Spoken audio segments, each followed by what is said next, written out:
तर बघा प्रश्न आपल्याला दिला आहे की 4950 रुपयाचा एक गालिचा आहे, बरोबर. त्यावर दुकानदाराने काय केले, 10% काय दिले, सूट दिली आहे आणि 10% दुकानदाराने काय केलाय, त्याच्यावर नफा कमवलेला आहे आणि दुकानदाराने तो गालिचा किती रुपयाला घेतला, बरोबर. असा प्रश्न आपल्याला दिलेला आहे. तर बघा विद्यार्थी मित्रांनो, प्रश्न कसा सोडवायचा. 4950 चा गालिचा आहे, बरोबर.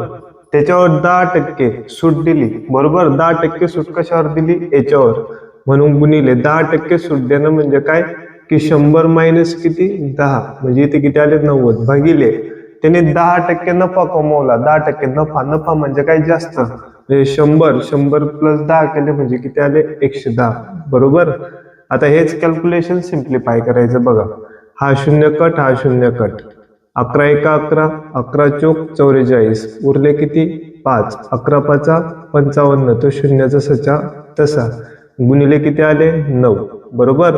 9 शून्य शून्य, 9 पाचा 45, 4 चला 9 चोक 36 आणि 4 किती 40, म्हणजे 4050 रुपयाला तो गालिचा काय म्हणता दुकानदाराने खरेदी केला.